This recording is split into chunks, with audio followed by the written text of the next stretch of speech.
In the quiet moments before dawn, as Seattle sleeps under a blanket of fog, a man quietly takes time for himself. Meet Michael Johnson, a 39-year-old project manager whose life appears perfect on the outside, respected at work, devoted at home, admired by his friends. But beneath that polished exterior lies a man quietly grappling with a tension many of us face but rarely name: the struggle to maintain our individual identity amid the whirlwind of family expectations. Michael's sanctuary isn't a cabin in the woods or a quiet library, it's his garage. Not just any garage, but a carefully curated workshop where the smell of sawdust mingles with soft jazz and every tool has its place. Here, Michael finds more than a hobby. He finds himself.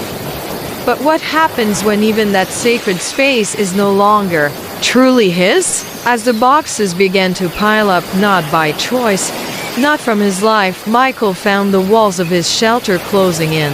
They were filled not only with clutter, but also with expectations, with silent sacrifices, with the burden of being understanding son-in-law. This is a story that speaks to all of us who have given up a part of ourselves for the sake of conformity. A story about the price of silence, the weight of love, and the courage to finally speak your truth, especially when that truth might hurt the people you care about most. So how do you reclaim your space without losing everyone else? How do you protect the peace without breaking hearts? Stay with us, because what Michael does next could change everything. If you have ever felt invisible in your own home, this story is for you. Don't forget to like, comment your thoughts, and subscribe for more true and resonant stories. Let's get started. We've seen how Michael treasures his woodworking sanctuary, a refuge from the chaos of life. But let's delve deeper into Susan's world, where family isn't just important, it's everything. Susan grew up in a tight-knit family where dinner time was a raucous affair, filled with laughter, arguments, and the comfort of home-cooked meals. Her bond with her parents, George and Linda, was unbreakable, built on decades of shared stories and unwavering support. This closeness brings warmth and a sense of belonging, but it also poses a dilemma for Michael. How does one balance such deep family ties with the need for personal space and boundaries? It's a question many of us face. Where do we draw the line between family loyalty and self-preservation? As Susan's family becomes increasingly dependent on their home, this delicate balancing act becomes more apparent in Michael's life, pushing him to a challenging crossroads. How can Michael navigate these waters, honoring his love for Susan while still maintaining the solitude of his retreat? What's next in this family saga? Let's find out. We've just seen how deeply entwined Susan's relationship with her family is, often blurring the lines between love and boundaries. And now, let's dive into Michael's growing struggle as he navigates these blurred lines with Susan's parents, George and Linda. What starts as an innocuous request quickly becomes a confusing issue for Michael. George and Linda, who have moved into a smaller apartment, ask if they can store a few boxes in Michael's garage. At first, it seems like a simple favor, an extension of his kindness to his wife's family, whom he wants to get along with. But a few boxes quickly turned into an avalanche of George's forgotten artifacts and Linda's seasonal wardrobe, filling the once orderly sanctuary with chaos. Michael's treasured space, the sanctuary he had carefully crafted and where the rhythmic hum of carpentry brought peace, was now cluttered with mismatched furniture, a rusty vintage bicycle, and a mosaic of plastic crates. Over the course of weeks, the garage transformed from a creative space into a fragmented storage unit. Michael began to feel the weight of this intrusion not only on his sanctuary but also on his sense of control in his own home. Each day that passes, he faces the chaos that awaits him, a silent reminder of his increasingly complicated relationship with Susan's parents. Michael understands the nature of familial duty, but he cannot ignore the growing sense of intrusion. As he tiptoes around relics that are not his, a nagging question echoes in his mind: how to preserve the sanctity of personal space without severing the fragile thread of family harmony. He finds himself at a crossroads, grappling with a dilemma that many face, but few discuss. In reaching out to help, is he opening the door too wide? What boundaries should be drawn in the influence of kinship? More importantly, how to balance respect for loved ones with respect for oneself. Michael's struggle hints at a larger conversation. Family's love knows no bounds, but should it also know where to draw the line? What next? Let's find out as Michael approaches a crucial turning point. As we continue to explore the story of Michael and his beloved garage retreat, the once neat sanctuary that provided him with solitude and creativity has turned into a cluttered storage facility. The peaceful retreat, meant for woodworking and contemplation, is overshadowed by the stacks of boxes and miscellaneous objects that spill out of Susan's parents' cramped apartment. Every time Michael enters the garage, he is greeted not by the enticing scent of sawdust and the smooth feel of woodworking tools, but by the overwhelming sight of chaos.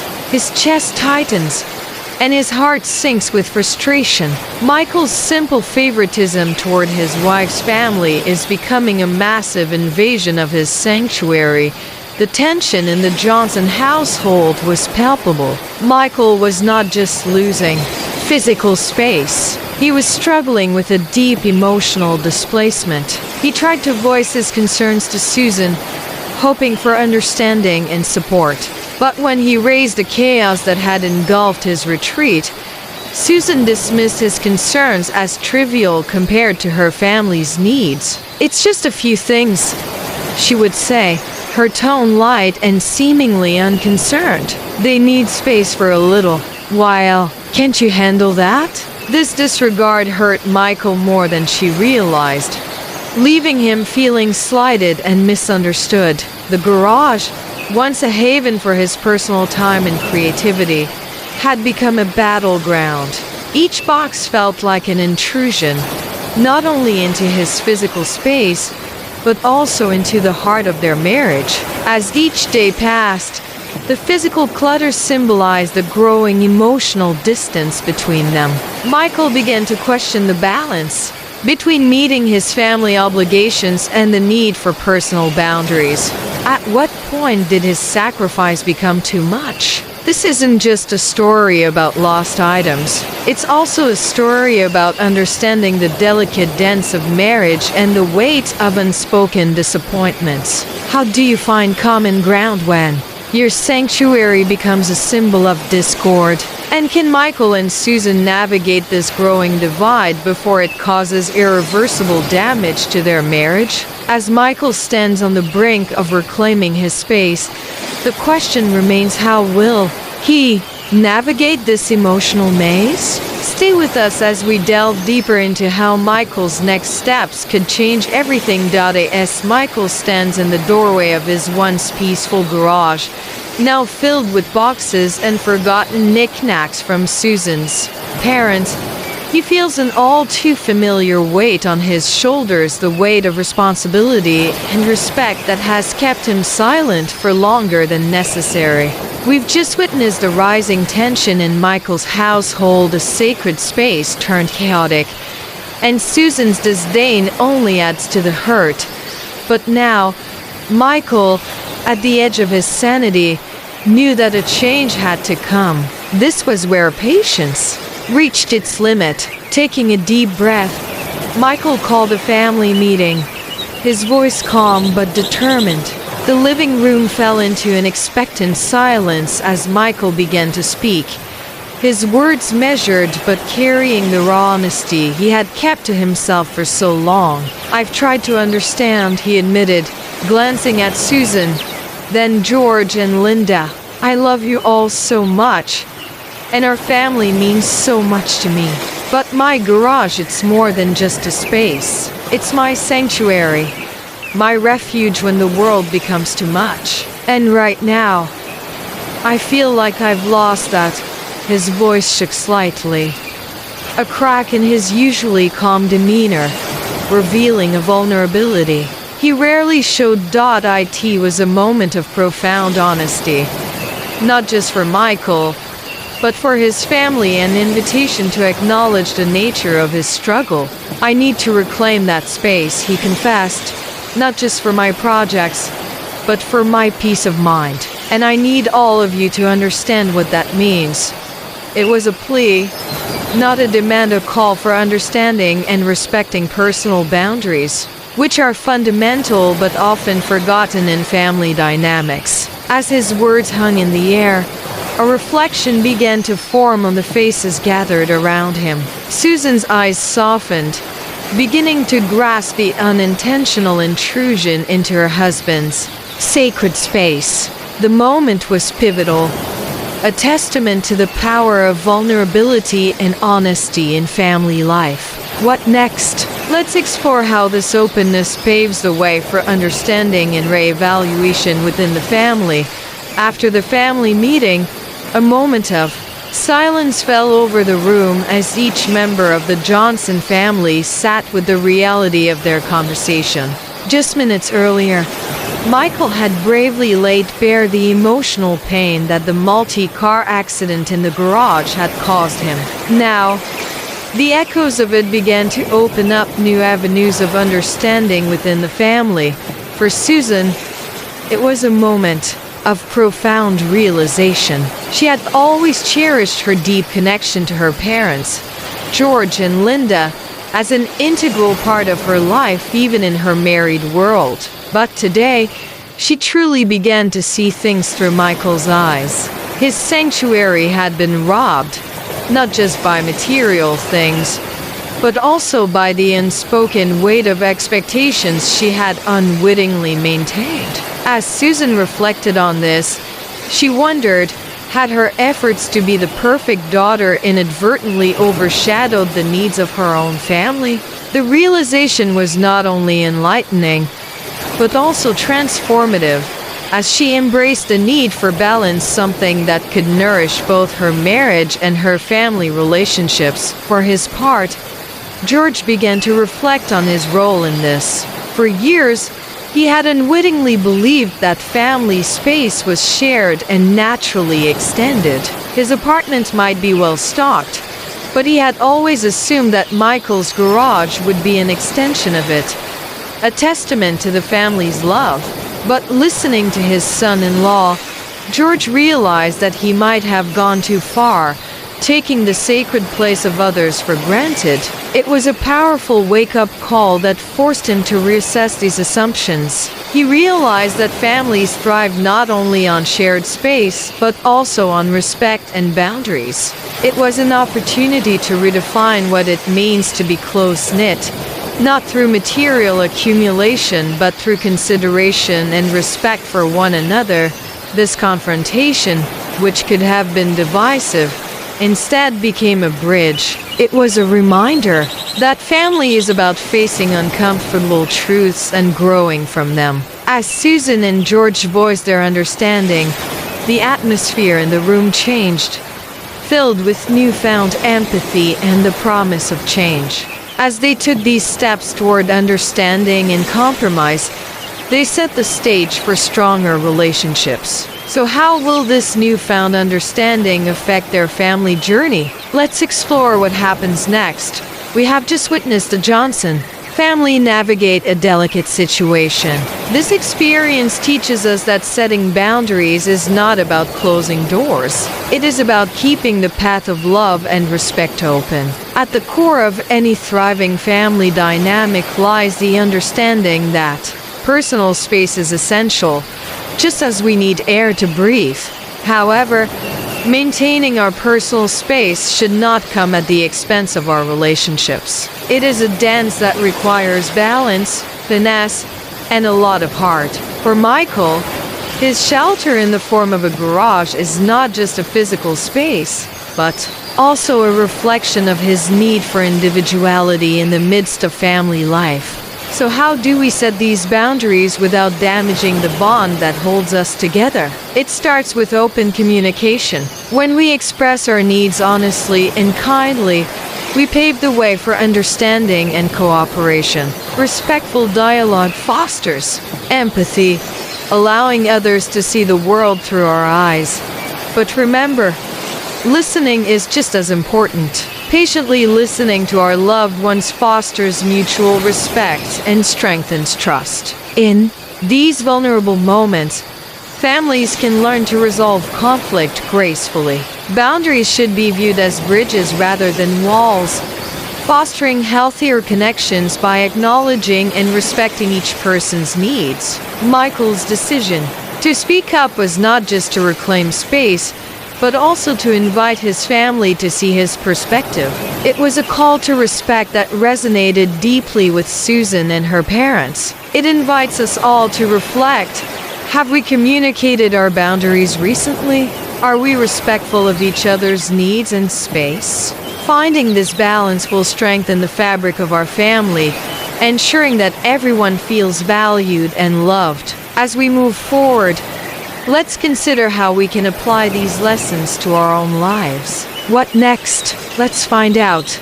We've seen Michael explore the necessary balance between personal sanctuary and family expectations. Like Michael, we all encounter moments when our space feels invaded by family obligations. This raises an important question.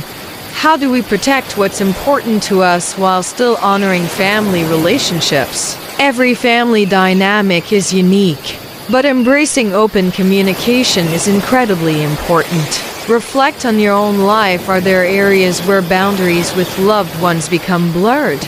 Perhaps there was a gathering that disrupted your routine or a request that was made without consideration for your time. It's okay to revisit these conversations. Authenticity is key. Start by exploring your feelings, recognizing that they are valid, and then expressing them with kindness.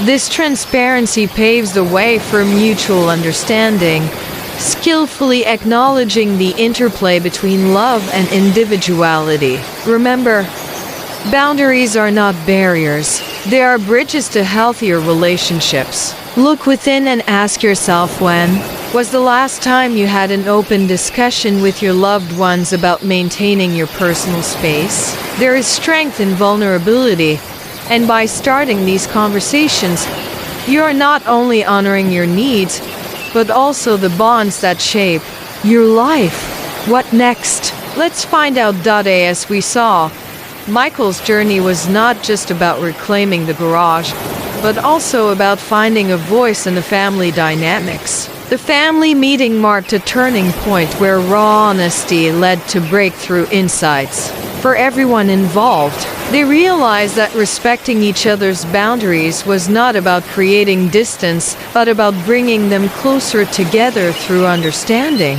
Susan saw the garage as more than just a space. It was Michael's sanctuary, his place of peace. George understood the need to respect space, allowing individuality within the collective family. Open communication became their shield against misunderstanding, and respect for personal boundaries became their common language. Through this journey, they learned that family walls are not just made of bricks, but of mutual respect and empathy. This ignited warmth in their relationship, making it stronger and more resilient. Personal boundaries, once seen as barriers, have become bridges connecting their personal worlds. The harmonious relationships they cultivate reflect an important equation. Understanding plus respect equals love. So what does this mean for us as viewers? Next, we'll explore how to apply these lessons to our own lives, nurturing relationships with a combination of honest conversation and a little empathy. As we conclude this journey, let's reflect on what truly holds a family together: honest communication, empathy, and a foundation built on mutual respect and love.